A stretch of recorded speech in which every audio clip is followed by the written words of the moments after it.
Hello, First Teams, and welcome to the First Fundraising Toolkit Section 7 webinar focused on the topic of crowdfunding tips from teams. My name is Renee Becker, and I am the First Fundraising Toolkit Coordinator, and joining me for this webinar is a representative from FTC Team 4140, Erin. Hiya. And then a representative from FRC Team 4787, Avril. Hi, everyone. So, the Fundraising Toolkit was created using a grant from the Argosy Foundation, and the focus was to provide teams with the ability to fundraise in their local communities, help them build up their local relationships, highlight successful fundraising methods, and overall increase the sustainability of First Teams. The goal of Section 7 is to highlight alternative methods of fundraising, and we're going to focus on tips for running a crowdfunding campaign today. And so as an overview, we're going to be going over a couple of team crowdfunding campaigns and then talk about best practices and tips. So, Erin, why don't you tell us a little bit more about your team? All right, so I am on First Team 4140 Fish in the Boat. This will be our 9th year as a team.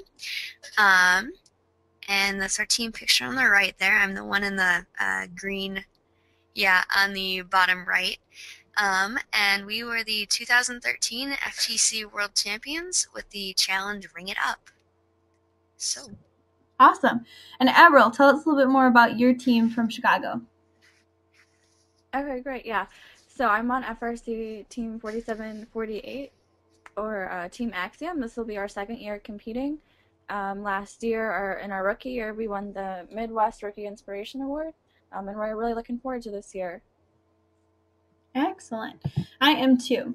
All right, so let's talk a little bit about the different crowdfunding sites that you both used. Since Erin, you used GoFundMe, and Avril, you guys used Piggybacker. So Erin, why don't you tell me a little bit more about the process of using GoFundMe and some of the unique things about it? All right, so when we started this, we were looking at the 2 sites, either GoFundMe or Kickstarter. We ended up using GoFundMe because we were guaranteed the funding rather than if we set a goal on Kickstarter, it was either all or nothing. We needed the funding to get to Champs last year, actually. So GoFundMe takes 5% off of the top part of it as a service fee to GoFundMe. And then there's also, I think it's a 2.79% processing fee to WePay, which WePay is similar to PayPal. It's how donators actually donate to your team. Our promotion of our fundraising site went about 6 weeks of strong promotion. There is no finalized end date to a GoFundMe campaign. I believe our site is still open right now. We just haven't taken it down yet. So. Excellent. And Avril, why don't you tell us a little bit more about Piggybacker? Yeah. Okay. So Piggybacker is a crowdfunding platform that is youth and team oriented. It's geared towards kids, and something that makes it a lot different than other crowdfunding platforms is the fact that you're able to have several people act as organizers and take on a lead position in the campaign. For us, every team member was a part of the campaign, and that really helped us to raise a lot of money. There's a 5% service fee on what you raise, and for us, our campaign was about 2 months long, although Piggybacker personally recommends a 3 to 4 week campaign, but we decided that we wanted to let our campaign cover the summer before school started. We were able to raise 18% of our $25,000 goal, and that really helped us put us in a good position to start off the year. Got it. Sorry, I think there's a little bit of static in the background. So, campaign was 2 months long, but they normally recommend 3 to 4 weeks. And then 18%, you raised 18% of the $25,000 goal, correct? I'm sorry, I can't hear you. Okay. All right, so the campaign was 2 months long. Alrighty. Well, we'll continue. So, Erin, why don't you talk about how you marketed your crowdfunding project? So Fish in the Boat also we run a Facebook, Twitter, and a website. So we posted a lot on that one along with on our personal Facebook pages about the link to our GoFundMe page, as well as we had in the first picture below, it's just a caption from a web an article in the newspaper. We contacted our local newspaper to just put out an article about us, what we've been up to, what we've been doing, and that actually found us a lot of contributors to our campaign. So. All right, and Avril, why don't you talk a little bit about what your team did? Yeah, so similar to Erin, we really utilize social media. Our team has Twitter, Facebook, and YouTube accounts. So we posted on all of those pretty much daily, promoting our campaign, as well as all the individuals on the team promoted our campaign on their individual social media pages. We utilized emails and phone calls. We emailed a lot of personal contacts. We reached out to companies, and we gave companies and family friends a call to just let them know what was going on. We also had our campaign featured on our Alderman's website. One of our team members reached out and had them post that on there. So it was really helpful during the campaign. That's excellent. And then how much money did each of your campaigns raise? Avril, do you want to talk a little bit about what your campaign raised?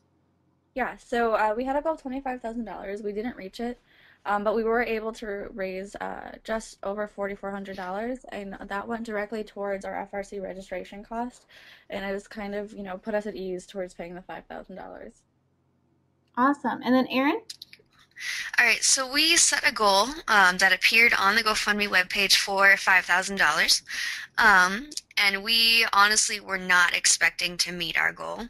We went high, went big, just to see if we could meet that. It went towards championship costs to get us 2 champs and pay for our spare parts, pay for registration at champs, things like that. On the website, it says we raised about $27.50, and it was about $2,500 after the percent GoFundMe and WePay takes off. So. Awesome. And then through these different campaigns, what type of partnerships were you able to develop? Erin, do you want to expand a little bit about the Knights of Columbus? So one of the really cool things we found was through the article we had published in our local newspaper. We actually had one of our biggest contributors, the Knights of Columbus, actually runs out of one of our local churches. So they contacted us and were like, hey, we want to donate to your team. And then we actually have connected with them, done demos for them, done a presentation for them as well. So that was a really cool partnership we've developed and are continuing to work on now.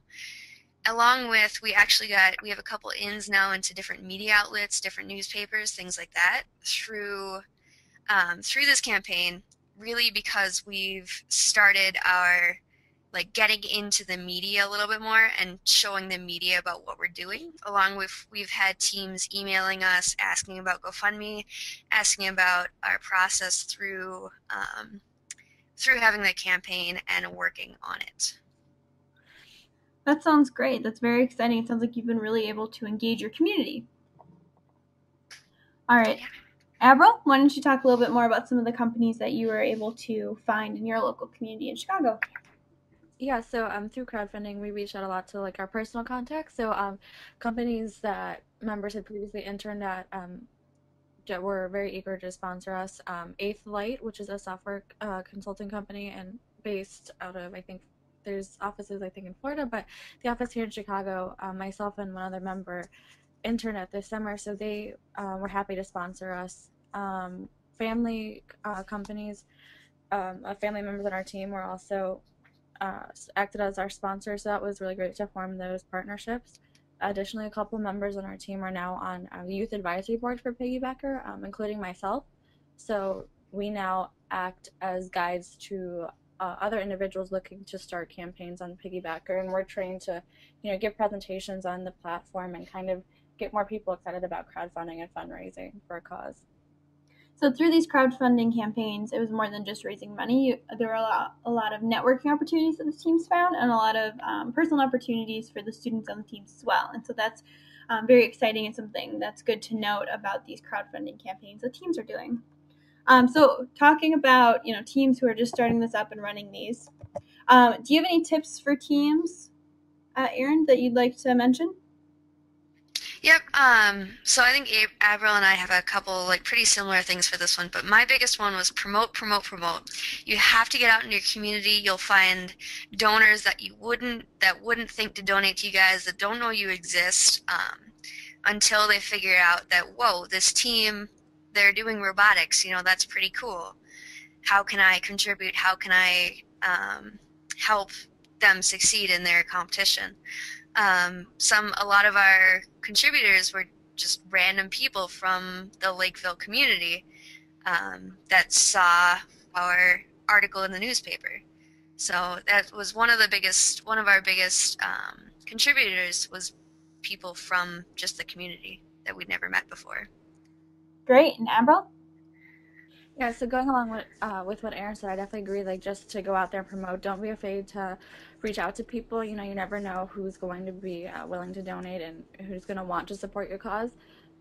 Make sure you post updates. Like, stay up to date on what's going on your site, and be active on social media and definitely utilize social media. I know for our team, at least for me, a lot of the personal donors that I had came from people that I'd met a long time ago and heard about it on social media, and they were eager to support me because we had made a good connection like a year ago or so. So you never know who you're going to run into that knows you personally and will be ready to support you in your endeavors. And definitely get the whole team involved. Don't give this off to one person to do. It requires a whole team effort, and the more people who are involved and are happy to fundraise for the team, or the better your campaign's going to go, and the more you're likely to raise in the long run. So. And I have one thing to add to what Avril was saying. I actually had a family member that I'm not entirely sure how she's related to me, who lives in Alaska, donate over our GoFundMe page. And she would not have donated other than that because she didn't really want to send like money in an envelope from Alaska to Minnesota. So it was really cool, like getting family members who don't live close to donate to the team. Excellent. And then I just had a quick follow-up question for you guys, just in general about the process of running a team. Avril, you mentioned your campaign was longer than the average campaign that they normally suggest. When teams are talking about doing a crowdfunding campaign, what type of questions should they be asking in terms of the length that they'd like to run it? Okay. Well, I mean, as far as my experience with Piggybacker, it's better to keep it kind of shorter, not too short. But think about how long you have to commit to it, when you need the money by. Take all of those things into consideration. But generally, when you're crowdfunding, you're going to see like a brief, like, kind of explosion in donors in the beginning of your campaign, kind of a lull in the middle, just because you're still trying to get to some people, and you still have time to fundraise. So some people may not be as eager to donate, and right at the end, you're going to see another explosion or skyrocket in the amount of donors you have, because they're trying to help you hit that deadline right before it ends. So keeping that into consideration, think about how much time you have to devote to it, and know that towards the end you're probably more likely to get more people involved. But you have to be active, and if you can't be active over a long period of time, then it's better to kind of shorten how long your campaign is going to be running. Great. And then Aaron, I had a question for you as well. What type of promotions were you posting on social media? Were these videos? Were these just posts? Were there pictures? How were you able to engage more people with the fundraiser? A lot of it was just posting the link to our GoFundMe page on like our Facebook, Twitter webpage. A lot of it was also, we had a couple just individual posts about specifically what funding would go towards, what we do as a team, what we stand for as a team. We posted specifically on our GoFundMe page about kind of what our goals and objectives were as a team, just to tell people that yes, we are actually a robotics team. We're not just trying to scam you and raise money to, I don't know, do something a little sketchy. So just a lot of what we wanted to accomplish as a team and where their donations go to. All right. And then Avril, do you have anything to add about what were some of the ways to create buzz around your campaign? Just invite people to share things out. I think, like, you can post as many times is possible, but if people aren't sharing sharing what you're posting out and spreading the word, it's really only going to stay to the audience that you can reach. So, if people can't donate, at least encourage them to share to share your message and spread the campaign around so that they too can reach out to as many people as they have in their social media circles. Definitely, yeah. All right. So, ladies, thank you so much for coming on board and doing this crowdfunding campaign. If teams have any questions, they can feel free to reach out to me at rbecker@usfirst.org. Otherwise, Erin and April, they also were part of a few interview questions around their crowdfunding sites, and so that PDF and information about their 2 interviews will be available to teams on the US First website under the First Fundraising Tool Kit. Ladies, thank you so much for coming on board today. I really appreciate it. Thanks, Renee. Thanks for having us.